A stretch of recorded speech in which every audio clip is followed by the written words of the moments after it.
بسم اللہ الرحمن الرحیم۔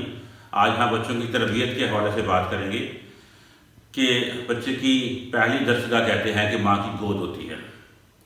اسکول میں تو وہ 3-3.5 سال کا ہو کے جاتا ہے، پہلے 3 سال وہ گھر میں سیکھتا ہے، جیسے اس کی ماں کا بیہیویئر ہوتا ہے، بہت کچھ وہ اپنی ماں سے لیتا ہے۔ وہ آپ نے سنا تو ہوگا، کہتے ہیں کہ ایک بزرگ کے بارے میں کہا جاتا ہے کہ جب وہ بچپن میں چھوٹے سے تھے تو پہلے دن جب وہ ان کی ماں نے انہیں مسجد میں لے کے گئی یا مدرسے میں لے کے گئی تو وہ 2.5 سالوں کے حافظ تھے، یعنی کہ 3-4 سال کا بچہ جب وہ مدرسے میں پہلے جب پڑھانے کے لے کے گئی وہ 2.5 سالوں کے حافظ تھے۔ تو وہ حفظ اس نے کہاں سے کیا، ان بزرگوں نے کہاں سے کیا؟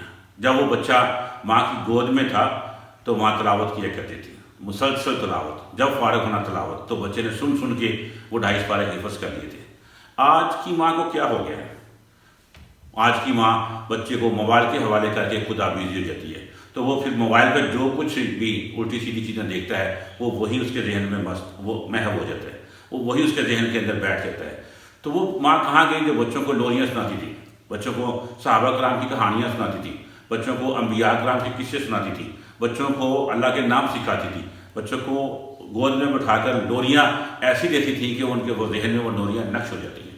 آپ نفسیاتی طور پر جانیں کہ جب بچہ یا کوئی بھی شخص وہ سونے جاگنے کی کیفیت میں سے گزرا ہوتا ہے، یعنی کہ بالکل سونے کے قریب ہوتا ہے، اس وقت اس کے دماغ کی ویوز اس خاص نہج پر پہنچ جاتی ہیں کہ جو اس کے ذہن میں اس وقت فیڈ کیا جائے وہ ذہن میں پختہ ہو جاتا ہے۔ تو وہ بڑا ہی اہم موقع ہوتا ہے۔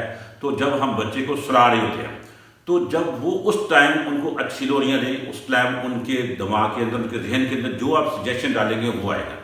تو آج مائیں کیا کرتی ہیں؟ ان کو کمپیوٹر لگا دیتی ہیں، ان کو ٹیب پکڑا دیتی ہیں، ان کو وہ موبائل پکڑا دیتی ہیں، آسان ترین دیا جانچ کرانے کا۔ ماں کا رتبہ بہت اعلیٰ ہے۔ ماں کے پاؤں تلے رب نے کیوں جنت رکھی ہے؟ وہ جنت جو ہم حج کریں گے لاکھوں روپے خرچ کر کے، جو ہم اللہ کی راہ میں دیگیں چڑھانے پر بھی شاید ہمیں ملے کہ نہ ملے، پتہ نہیں حج کرنے کے بعد بھی ملے نہ ملے، وہ کتنی نمازیں پڑھی وہ پتہ نہیں قبول ہونی کہ نہیں ہونی ہے، کہ وہ پتہ نہیں جنت ملے کہ نہ ملے۔ وہ جنت جس کے حصول کے لیے انسان بہت کچھ کرتا ہے، وہ جنت اللہ تعالیٰ نے ماں کے پاؤں تلے رکھ دی ہے۔ وہ کیوں رکھی ہے؟ ماں کا رتبہ، ماں کا مقام بہت بلند ہے، لیکن آج کی ماں بچے کی تربیت کرتے ہوئے شاید اس پوائنٹ کو اگنور کر دیتی ہے کہ اس کے پاؤں تلے جنت ہے۔ بچے اصل میں ماں سے جنت حاصل کرتے ہیں۔ اگر ماں نے اچھی تربیت کی تو وہ بچہ جنت کا حصول کا حقدار ہو جائے گا، اگر ماں نے صحیح تربیت نہ کی تو بگڑ جائے گا۔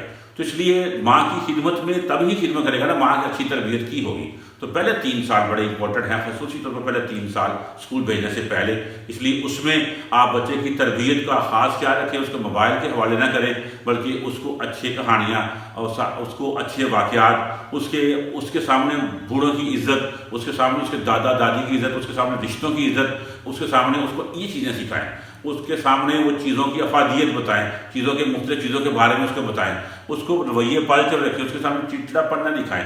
اگر آپ بچوں کی اس طرح سے تربیت کرتی ہیں تو بچے بڑے ہو کر بڑے ہی پازیٹیو مائنڈ بنتے ہیں۔ جیسے کہ اگر ہم جب نیا کمپیوٹر لے کر آتے ہیں تو اس کمپیوٹر کے اندر کوئی چیز نہیں ہوتی، ہم ونڈو یا مختلف قسم کے سافٹ ویئر میں انسٹال کرتے ہیں۔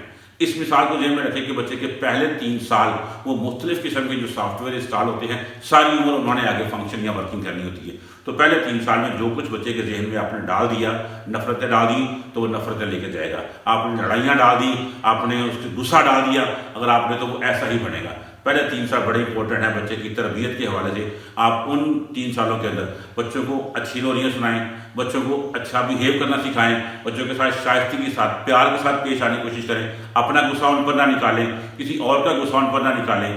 آپ ان بچوں کو پھولوں کی طرح اچھے طریقے سے رکھیں گے تو ڈیفینیٹلی بڑے ہو کر وہ مہکیں گے اور ان کی خوشبو آئے گی اور ارد گرد وہ اچھے انسان بن کر اس معاشرے کا حصہ بنیں گے۔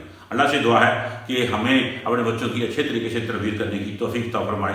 وآخر دعوانا الحمد للہ رب العالمین۔